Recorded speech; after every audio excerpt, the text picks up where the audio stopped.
38-3. Vanderbilt anchors down, beats Austin Peay last night by 35. There's a lot of things that Vanderbilt needs to correct if we're going to go into Williams-Brice Stadium next week in Columbia and beat the hell out of the South Carolina Gamecocks. The defense looked good. You know, it's Austin Peay, but the defense looked good. We didn't score anything in the second half, as Austin Peay finally got some points up there, tapped in a field goal. So, you know, I mean, that's good for them. What can I say? This game didn't shock anybody. The wide receiving core, Jordan Cunningham, freshman, looked extremely good. Jordan Matthews, he had a good touchdown. He looked extremely good.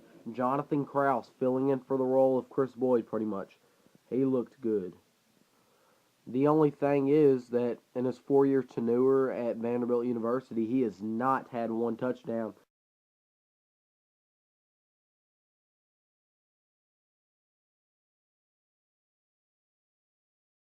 And when he caught that pass, and he kept fighting, and finally got dragged down by one of the governors, he was pissed because he was about 3 yards out from the end zone.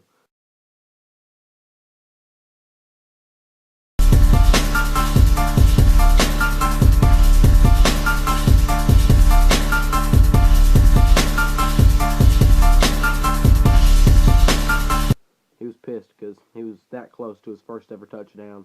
I was surprised James Franklin didn't dial his number up and get him a touchdown in the game. Because if there's any moment to get a damn touchdown for your first time in your life at Vanderbilt, it's against Austin Peay. But anyway, there's a lot of things we have to correct. Offensive line, to the tight ends, to blocking, to the running back. Wesley Tate's got to hit that hole just a little bit harder. I'm just going to go ahead and say it. I'm just being an honest Vanderbilt football fan.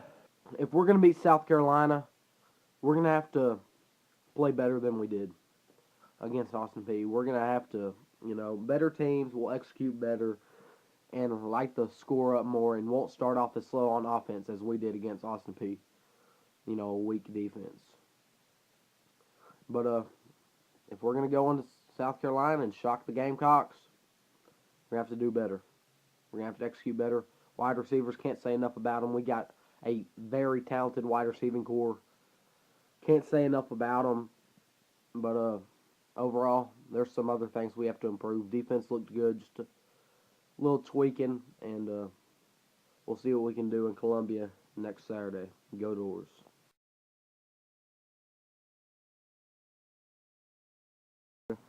Here to talk about the Titans. Very, very impressive in my opinion. 16-9 win. I told everybody on here in one of my last videos we were going to win this game, and we did. Told people at school we were going to win this game, and we did.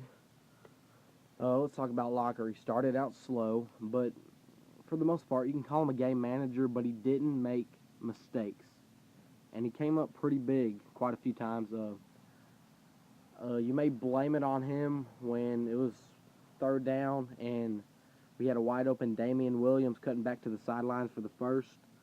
But Damian Williams lost his footing, and on third down, he made some good plays. So, you know, if Damian Williams wouldn't have lost his footing, he would have gotten it. But it doesn't matter because I believe we got a field goal out of the drive anyway.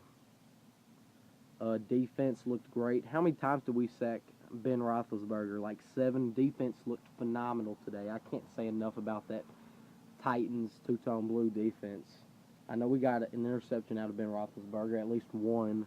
Let's talk about Sean Green's knee injury. I mean, I don't know. That kind of sucks. Smash and dash B2. Let's hope it's not too serious. I expect him. I'm pretty sure he'll be able to play in the Texans game next week in Houston. But Jackie Battle filled in for Sean Green in big situations where we had to get the first down and pound the ball through.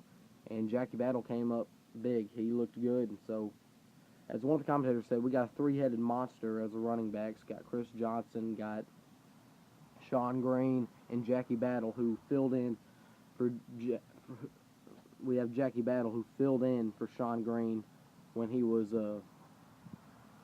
injured and had to go out of the game. And CJ, he looked pretty good. He made a few bad plays, but you know, with CJ, if your blocking falls apart, he's not going to get that much. He might scoop forward for like a yard or two, but other than that, with CJ, he's not going to get much. And then, yeah, I mean, we kept pressuring them. You can say, Steeler fans, you can make all the excuses in the world about how Marquise Pouncey went out of the game early with a big injury and is going to have surgery now, and that's why we busted through the O-line. It don't matter. Our defense still looked phenomenal. We won the game, 16-9. People say it was a messy game. I didn't think it was that messy for us.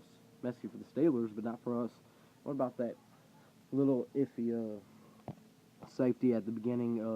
Raynaud was back to return, and he took a knee, but he came over the line to pick up the ball and take a knee, so it was called a safety. So that was kind of fluky. It was a fluke, but whatever. I mean, rules are rules. Doesn't matter. Raynaud still had a phenomenal punt return, so Raynaud ended up having a good day. And to the commentators, you know, when we started out with the safety to begin the game and to begin the regular season, who said, what a way to start the season, in a sarcastic way, calling us Titans, whatever, saying we're ridiculous. Well, you didn't hear that the rest of the game because we kicked the Steelers' ass. So, go Titans. Steven Rose, my two-tone blue Titans, are coming for your Texans next week. Steelers, second year in a row we beat y'all. This is like, what, the second time overall we've beaten y'all in Heinz Field. Told everybody. I know Vols fan for life. 88 told everybody. Titans are back. We're taking back what's ours. We're coming to Houston next week to restore order in the AFC South. Go Titans.